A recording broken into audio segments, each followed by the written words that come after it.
حبينا احنا وياكم اليوم نحكي مع اديب، بس مش هناك طبعا ننتقل له زي ما احنا عارفين. حبينا يكون عندنا بالاستوديو هون ونتحاور احنا وياه ونعرف يعني عن بداية أديب بمجال الفني، وإذا طبعا في خلال الفترات الجاية شو يلي محضر له أديب، لأنه في برامج طبعا التالنت زي ما بنعرف، مواهب يلي بتدعم طبعا البرامج يلي بتدعم المواهب مزبوط. يلي موجودة بعالمنا العربي وعلى مجموعة محطات. بنقول لك صباح الورد عليك يا أديب من جديد. أديب هاي منور.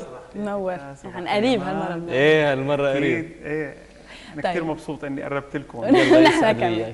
طيب أديب، خبرنا أول شيء كيف بلشت، كيف اكتشفت إنه أنت بتحب الغنى؟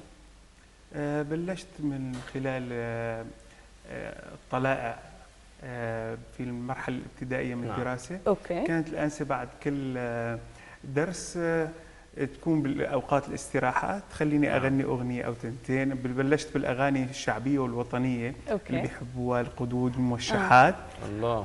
هيدا أي عمر عم نحكي؟ عم نحكي على عمر 10 سنوات. 10 ما شاء الله. 10 سنوات نعم. قدود حلبية، يعني هذا يعني هذا الواحد بده يكون لازم يكون في عنده مش خامة صوته بس. صحيح. لازم يكون عنده خامة صوت، على إحساس، على إرهاف بموضوع المزيكا. يعني صحيح. أنا أخذت هالموضوع كله من حب الوالد للموسيقى. نعم. كمان الوالد كان حتى وأنا بمرحلة كتير مبتدئة يعني من عمري كان يسمعني أغاني الكبار، أغاني فيروز، أغاني وديع، أغاني صباح فخري، أغاني أم كلثوم. كانت هيدا نعم أكيد. صحيح. عبد الحليم، عبد الوهاب. هالمطربين الكبار تربيت على صوتهم، سمعتهم كتير منيح، أخذت منهم، درست منهم، تعلمت كتير أشياء حلوة ومفيدة منهم.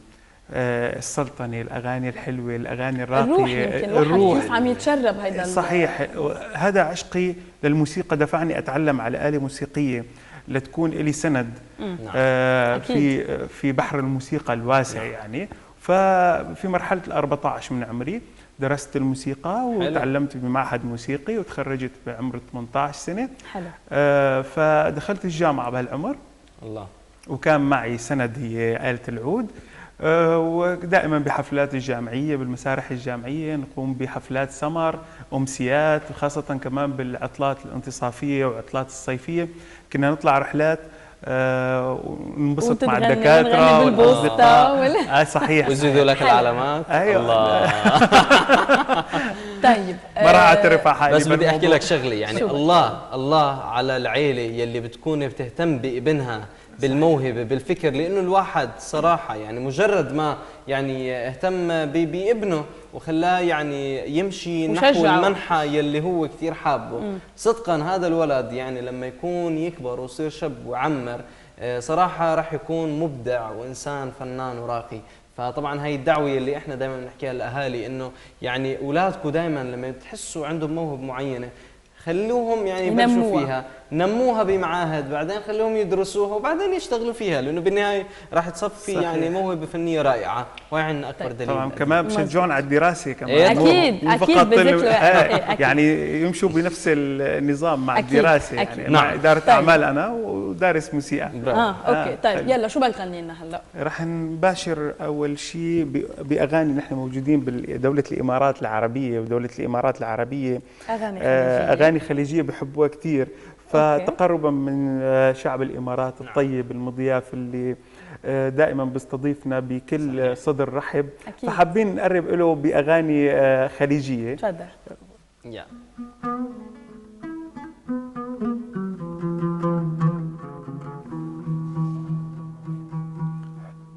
ما علينا يا حبيبي، ما علينا من كلام الناس، ما كنا درينا لو يقولوا عننا مهما يقولوا، لو يقولوا عننا مهما يقولوا. انتهينا عدنا احنا اللي بدينا، انتهينا عدنا احنا اللي بدينا.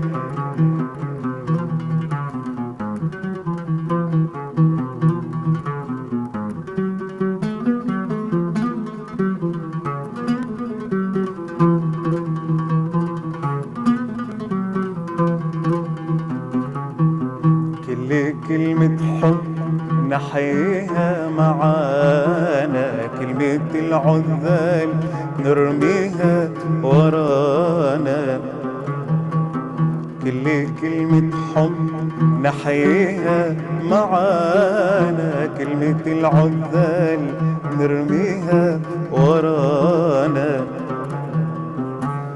ما يهزك ريح يا مركب هوانا، ما يهزك ريح، ما يهزك ريح يا مركب هوانا، طول ما حنا على بحرك مشينا، طول ما حنا على بحرك مشينا. الله الله، سلمنا الصوت يا رب. كثير حلو. طريقة تأديتك أديب للغنية هيك عم تعطيها روحك الخاصة، يعني ما عم بيكون بيورلي إذا بدك بيعطيها حقها كمان الأغنية. أكيد كل فنان لازم يحط بصمة على كل أغنية بيأديها، ما يأديها بشكل كوبي بيست من المطرب الأصلي. مزبط. يعني كل إنسان له إحساس بالكلمة بيختلف عن المطرب الأصلي، فممكن يضيف من إحساسه، يضيف من طريقته بالأداء بتختلف. طبعا المطرب الخليجي بيأديها بطريقة غير، لفظه الكلمة بيكون كمان أفضل مني باللفظ الخليجي. يعني بجوز بتفق معك كمان أديب بهي النقطة، يعني إذا أنت كمان تتفق معي، الشخص يلي دائما بركز على هالموضوع انه الموهبه مثلا او المتمكن من اي اغنيه بحاله قدومه على وحده من هالبرامج هلا حنحكي عنه، البرامج اللي بتكون طبعا منبر للشهره. كاظم الساهر، كاظم طبعا من الاشخاص يلي دائما بيركزوا على انه الشخص يؤدي الاغنيه مش كوبي بيست بالضبط، غنيها باحساسه بالضبط، غنيها باحساسه بطريقته. تمام، فانت مع او ضد؟ طبعا انا مع اني كل انسان يؤدي مش نظريا، عمليا عم نحكي. طبعا صحيح، لكن نحن بننوع بكل الانماط الغنائيه، بنغني خليجي، بنغني عراقي، بنغني مصري او مزبوط. مغربي. انا سمعت عنك انه انت كثير بتعرف بتأدي كل الاغاني. ما شاء الله عليك. هلا ما نسمع اصلا شيء. اكيد رح نعمل اشياء. رح نباشر بالبدايه بما اني جينا من المشرق، رح نروح مباشره للمغرب العربي. يلا. ونسمع شيء مغربي. يلا. وبعد كمان نسمع انماط ثانيه عربيه. اكيد.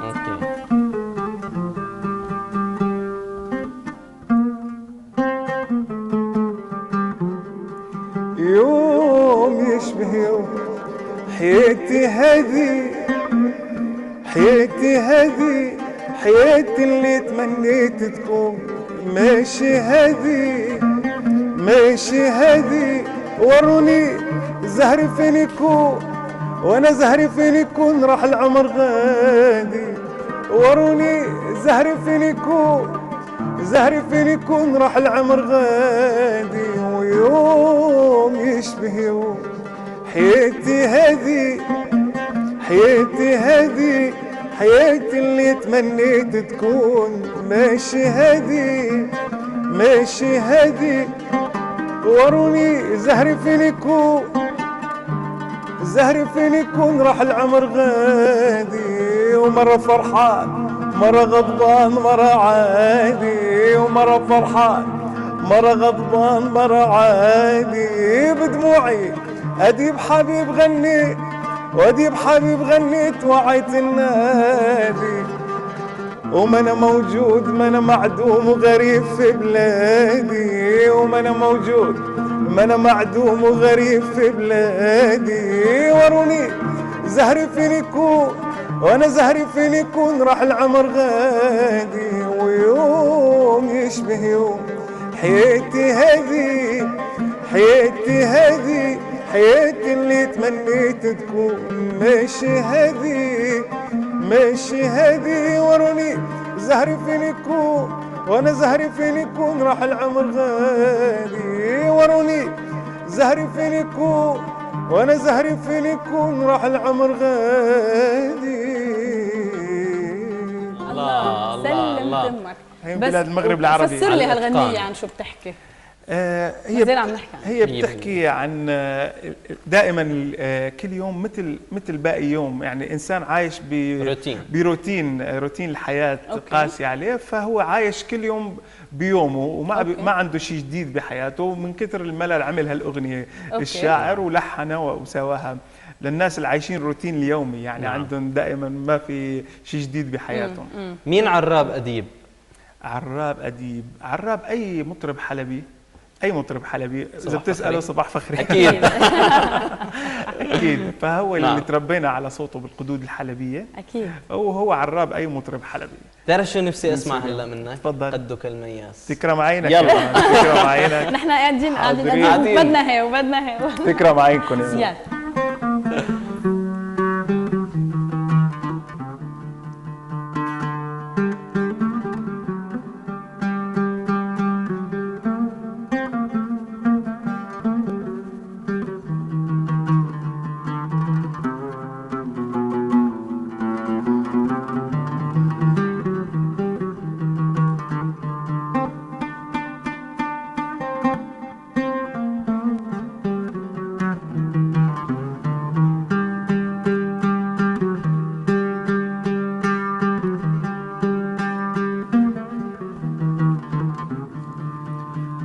حلب يا نبع من الألم، حلب يا نبع من الألم يمشي في بلادي، ويا كتر دم اللي انسكب في بلادك وفي بلادي. يابا أنا ببكي من قلب مجروح عبلادي، ولادي اللي صاروا فيها غراب. يا بلادي. على اليمة على اليمة يا يمة، وعلى اليوم يا يوم يا يوم حير انتحل يا ويل ويلي. يابا انا حيل انقطع يا ويل ويلي، ودرب حلب ومشيته كله شجر زيتوني، كله شجر زيتوني، وحاجة تبكي حاجة تبكي وتنوحي بكرة منجي يا عيوني، باكر نجي يا عيون عيون عيوني. قدك المياس يا عمري غصين البال كدي يدري، قدك المياس يا عمري يا غصين البال كدي يدري، وانت احلى الناس في نظري جل من صورك يا قمري. ايوه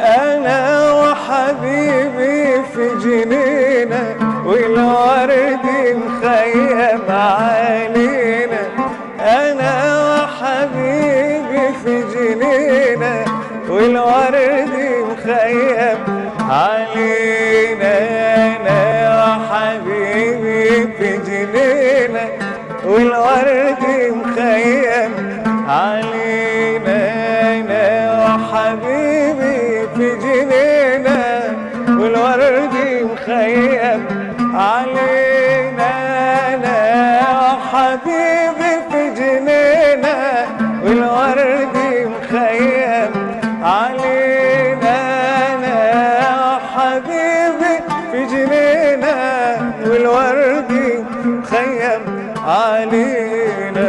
طلب مني وصاله يا ربي استر علينا، قدك المياس يا عمري يا غصين البال كد يدري، وانت أحلى الناس في نظري جل من صورك يا قمري. الله ميرسي يا مان، ميرسي. يعني لو تعرف حجم يعني التشجيع يلي صار عندنا بالجاليري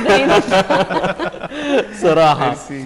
يعني سلم تمك عن جد، مش معقول أديتها بطريقة روعة أكثر من روعة. ميرسي. هذا الفن تربينا عليه بحلب، أدينا كل الأنماط الغنائية ورح نأدي أكثر إن الله راد. ألوان غنائية خلال يعني الحلقات القادمة كمان، أو هلا إذا في معنا مجال بنشوف كيف الموضوع. لكن هذا هو اللون اللي تربيت عليه، اللون الحلبي، اللون بيئتي اللي نشأت عليها. طيب أديب، بدي أسألك هيك، أنا سمعت خبرية، سمعت على الخبرية، ما بعرف ما بعرف إذا مضبوطة. سمعت خبرية إنه معقول يكون في لك مشاركة مستقبليا، عم نحكي يعني بعد سنة الله راد، بأي برنامج؟ خبرني أنت. هو أنا كنت حابب يكون البرنامج اللي رح شارك فيه يعني سبرايز للناس الموجودين. بدك نتركها معنا لكن بما أني بلشت الخبرية فرح نكفيها. مقرر اني اشترك ببرنامج ذا فويس ان شاء الله 2015، وان شاء الله اكيد يعني بدنا تشجيع الجمهور اللي حاببنا وبيستمع. ان شاء الله لك يعني الله يوفقك. اكيد ان شاء الله يا رب. طيب انا دائما اسئلتي بجوز هيك، بجوز خليني احكي لك كلمتين بس بكون في من وراء مغزى. لمين بيحكي شكرا اديب وهو بهاي الايام؟ لانه هلا اديب يعني بجوز من شخص في عنده يعني كان مجموعه اشخاص بيعرفوه ممكن يتابعوه، اذا في حفله بيروحوا له، اذا كان في حتى ايام الجامعه ممكن يتجمعوا حواليه وهيك. أديب هالأيام هيو هلا حاليا ببرنامج صباحكم ورد، لمين بيحكي أديب شكرا خلال فترات الأيام كلياتها لغاية هاي اللحظة؟ أنا بقول شكرا لوالدي أكيد اللي عبالي وقتي بشيء مفيد. نعم. الموسيقى وخاصة الموسيقى الكلاسيكية، الموسيقى الطربية. نعم. آلة العود كمان شجعني إني أتعلم عليها.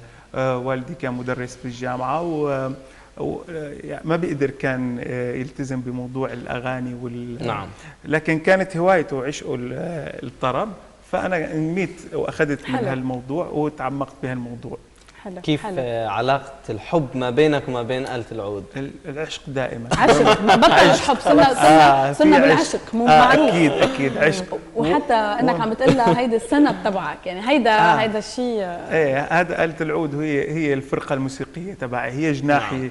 هي ما بقدر أعيش من غيرها، يعني هي جزء متكامل معي. طيب أنا بدي